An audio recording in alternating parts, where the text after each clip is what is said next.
Hi friends, இன்னைக்கு காலையில் வந்து நம்ம என்ன பார்க்க போகிறோம்னு பார்த்தீங்கன்னா டிஃபன் தான் செய்ய போகிறோம். டிஃபனுக்கு வந்து கொலா புட்டு தான் செய்ய போகிறோம்.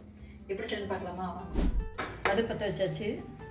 கொலா புட்டு கொட்ட வச்சுட்டு தண்ணி ஊற்றிக்கலாம். நல்லா ஒரு சொம்பு தண்ணி ஊற்றிக்கலாம். அதில் கொஞ்சம் உப்பு சேர்த்துக்கலாம். தண்ணி ஊற்றி கலக்கிக்கலாம்.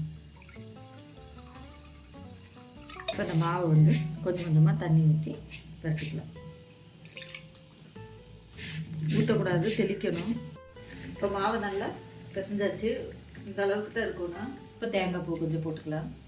மாவு இப்படி லூஸாக போடணும். இப்படி அப்புறம் மறுபடியும் தேங்காய், மறுபடியும் அதே மாதிரி ஒரு கைப்பிடி மாவு, மறுபடியும் தேங்காய் லாஸ்ட்டில் மூடி ஒரு 10 நிமிஷம் விட்டோம்னா வெந்துக்கும்.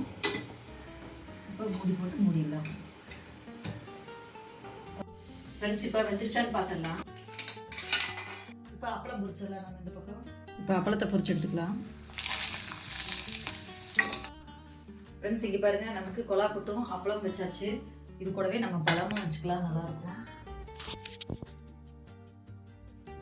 ஒரு வாழைப்பழம் இப்போ அதை அப்படியே நம்ம பிச்சு போட்டு, இது கூட நீங்கள் பச்சை பயிறு வேக வச்சு அதுவும் வச்சு சாப்பிட்லாம். கேரளா வாழைப்பழம் சூப்பராக இருக்கும். கொலா புட்டுக்கு இதுதான் நல்லாயிருக்கும். இப்போ டேஸ்ட் பண்ணி பார்த்துடலாம். சூப்பராக வந்திருக்கு. இந்த பழத்தோட பெசன் சாப்பிடும்போது நமக்கு ஈஸியாக கொலா புட்டு சாப்பிட்டுக்கலாம். நல்லாயிருக்கும், விற்காது. அப்புறம் இந்த அப்பளம் செமையாக இருக்கும் ஃப்ரெண்ட்ஸ். பழம் அப்பளம் வச்சு சாப்பிட்டு பாருங்க. சர்க்கரை தான் எதுவும் போடாதீங்க. இப்படி சாப்பிட்டு பாருங்க, நல்லாயிருக்கும். ஓகே ஃப்ரெண்ட்ஸ், பாய்.